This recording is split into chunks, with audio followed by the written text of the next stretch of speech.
La psychose s'est emparée d'Andoain, dans le Pays basque espagnol. Nous sommes à quelques kilomètres de la frontière française. Un tueur en série s'est installé dans la ville. Un homme qui a passé 25 ans derrière les barreaux, condamné pour les viols et les meurtres de 5 jeunes femmes.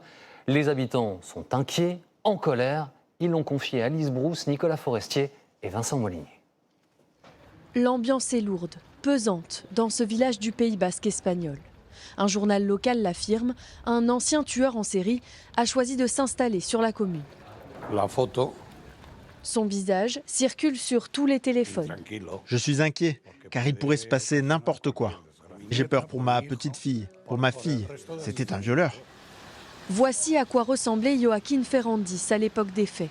Condamné en 1998 à 25 ans de prison, la peine maximale en Espagne, pour avoir violé, torturé et tué 5 femmes près de Valence. L'affaire avait alors secoué tout le pays. C'était un choc parce qu'il était considéré ici comme le premier tueur en série à l'américaine. Pendant toute une année, la police n'a jamais eu la moindre piste ni le moindre indice. Et donc il y a eu une très grande couverture médiatique. Ces victimes étaient âgées de 22 à 29 ans. À l'époque de ces crimes, certaines sortaient d'une boîte de nuit ou d'un bar lorsqu'elles ont croisé la route de Joaquín Ferrandis.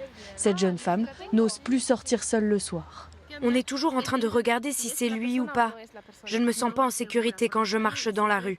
J'ai toujours mon téléphone à portée de main pour appeler, ou je suis accompagnée d'un ami, un garçon. La mairie d'Andoain demande aux habitants de ne pas céder à la panique. La peur s'installe aussi à Hendaye, en France, à seulement 30 km. Je ne sais pas quelles sont ses pulsions, quels sont les risques que l'on peut avoir. Mais peut-on s'opposer à l'arrivée d'un ancien condamné sur sa commune ? Tant qu'il ne commet aucune faute pénale, il est libre de vivre où il veut, comme n'importe quel autre citoyen. Dès lors qu'on constate un comportement suspect, le signaler au service de police ou de gendarmerie. Mais si la personne ne fait rien, qu'il a purgé sa peine, on ne peut rien faire contre lui. Parce qu'autrement, ça peut être de la diffamation ou du harcèlement. Donc attention. Dans certains cas seulement d'infractions sexuelles ou de violence, le juge peut ordonner à un ancien condamné de donner régulièrement son adresse aux autorités pour prévenir toute récidive.